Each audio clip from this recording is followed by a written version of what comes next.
What's up, cigar junkies? It's your boy Carson, also known as Ashhead, and I am the cigar junkie. And today I am going to be smoking and reviewing, and by the end of this video, determining whether the Opus X Lost City Pyramid is it worth the price.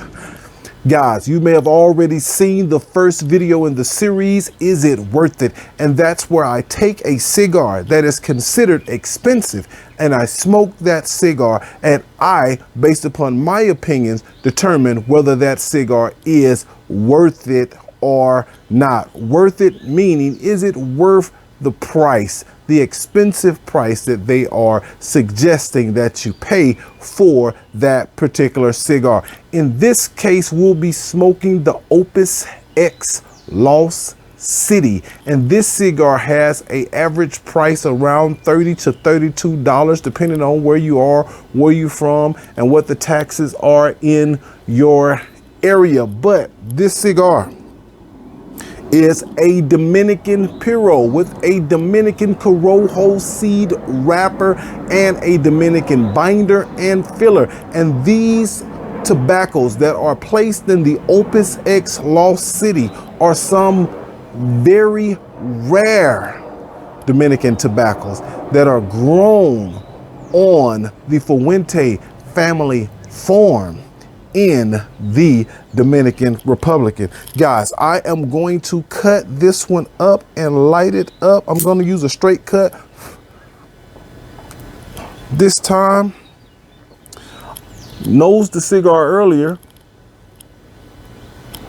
and I know what it means when the guys say barnyard on a cigar, and this one has that hay and leaves, that vegetal smell on the nose, even that vegetal taste on the cold draw as well. The Opus X Lost City, I would even consider this cigar a special occasion cigar.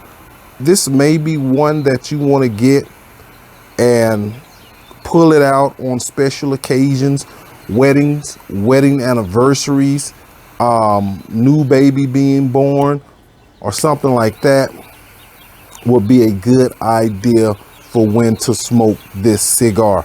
But for me, your boy Ashhead, every day is a special occasion for me.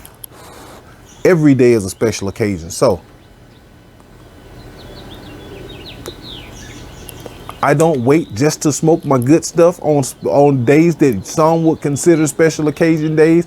I smoke the good stuff every day. And the Opus X Lost City, are we gonna find out whether or not it is the good stuff? Are we gonna find out it's worth the wait? Are we gonna find out if this cigar is worth it?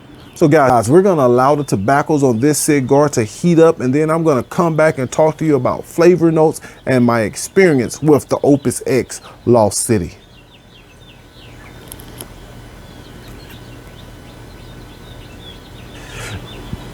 Guys, from the start of this cigar, I got butter toast, butterscotch, buttercream, everything that's buttery about butter in this particular cigar right from the start.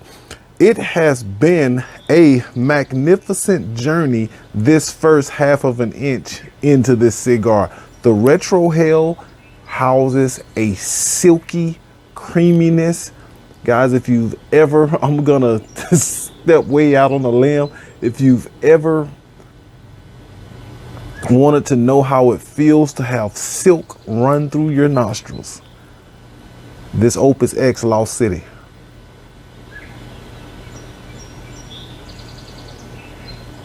is as silky and smooth of a retrohale that you would ever get on any cigar. Guys, I'm a big fan of the Fuente brand. I'm a big fan of cigars a lot of my favorite cigars are Fuente cigars. A lot of my favorite cigars. A lot of my favorite cigars are Dominican cigars. So I tend to like the Dominican tobaccos a lot more than tobaccos from other places.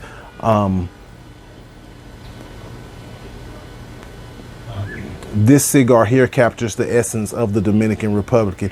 You get that earthiness that is known for Dominican tobacco. Some other people may call it that Dominican twang. You get that earthiness in this cigar.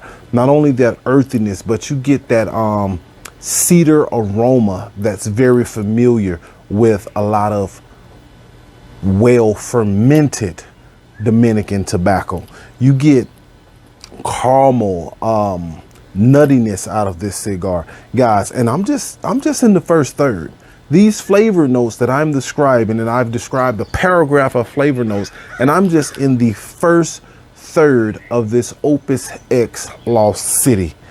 My burn has been a little jagged, hasn't been the most perfect burn, but the construction at this point I can tell has been very good because it's holding the ash really well. It's not a flaky ash that's on the cigar. The burn is just not as perfect as I would like it to be, but nothing to cause no alarm. I don't think my cigar is going to canoe. I'm really confident that this cigar is just going to correct itself and continue to smoke good. The cigar did have a slight press on it. I failed to mention in the beginning when I was talking about the shape of the cigar. The other vitolas that this cigar comes in is the double Robusto, the Robusto, and the Toro size as well. And there are other Opus X cigars in the series that I would recommend that you smoke as well. But today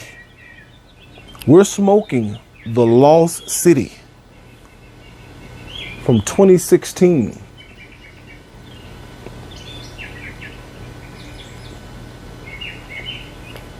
Really, all I want to do is retrohale this cigar.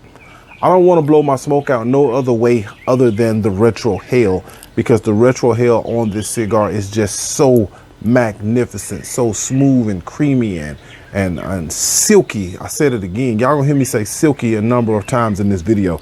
But guys, let's just smoke this down to the halfway point. I'm thoroughly enjoying this smoke. I'll be back, man. I might be back. I might not be back. I could just say ash head out right now, but I'll be back.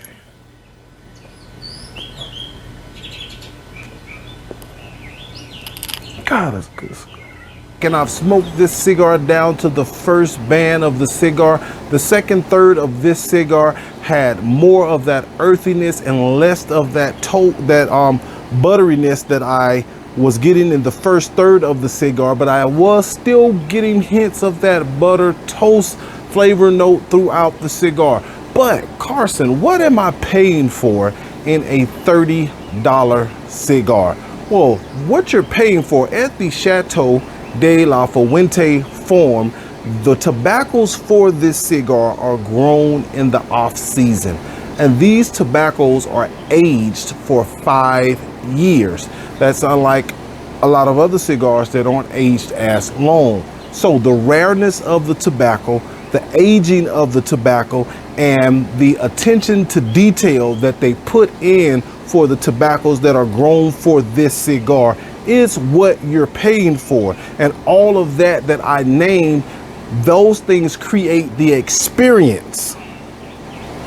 So are you saying I'm paying for the experience? Yes, you are paying for the experience. It's like going to the movies. Some people can say, why would I watch it? Why would I go to the movies and pay the price of the theater versus watching the movie at home, where I can just watch it at home in the comforts of my home? Well, you're paying for the theater experience, the big screen, the comfortable chairs, the quietness, the dark room. You're paying for that entire experience and the opportunity to be able to see the movie when it first comes out versus having to wait for it to come on Netflix or Amazon or something of that nature, or back in the day waiting for it to come on VCR tape or DVD before you can watch the movie. Telling my age on that one. Y'all went outside for VCR tapes. Y'all wasn't outside for that, but I was. I know the experience of having to rewind before you take it back to the rental place. Y'all don't know what I'm talking about. But guys, back to the cigar. This cigar has been a pleasant and very, very, very good experience, guys. I did have to do a touch up, and my ash did get a little flaky in that second third of the cigar. But going into the back half of the cigar, man, it is just cruising along. I have been smoking it very, very slow. I'm getting that signature like coning that Dominican tobacco does sometimes. When your cigar cone, it can come from smoking the cigar too fast, or some Dominican tobaccos do that little coning in the burn as well.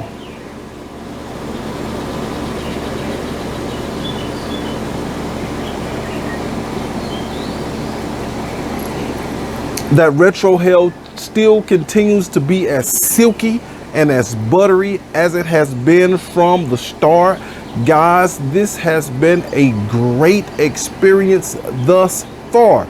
Despite the having to touch it up, despite the flakiness in the ash, that just happens sometimes. All cigars are not gonna burn perfect, but you may ask, if I'm paying $31 for a cigar ash head, shouldn't my burn be razor sharp most of the time? The first time I smoked this cigar, I smoked it indoors and I had no burn problems.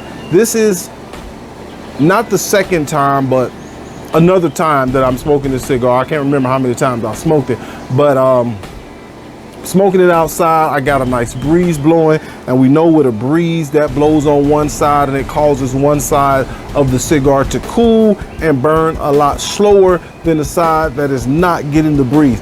That could be the problem with my burn today. So I'm not going to be too hard on the cigar when I'm smoking it outside, but the experience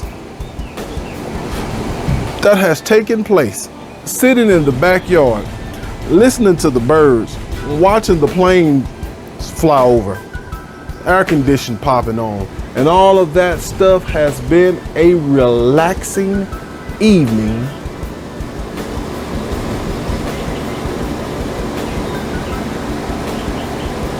for me. And guys, I couldn't have picked a better cigar to sit down this evening and review for this moment. Guys, I'm gonna smoke it down to this last band. I'm gonna be back with my final notes and a summary of this cigar and let you know, is it worth the $31 for this experience?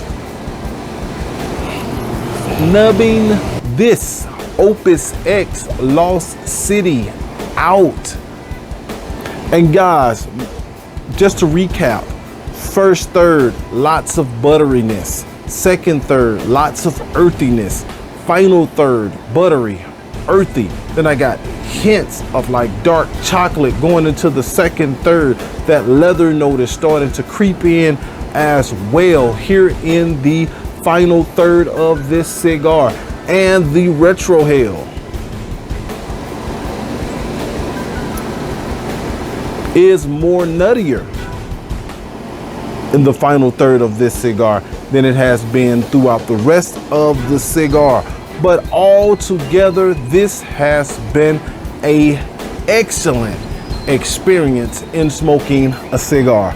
But Carson, the one thing that we all have been waiting for, do you think this cigar is worth $31? Well, glad you asked. There are other cigars in the Fuente line that I like much, much more better than this cigar, and those cigars are priced significantly lower than this one.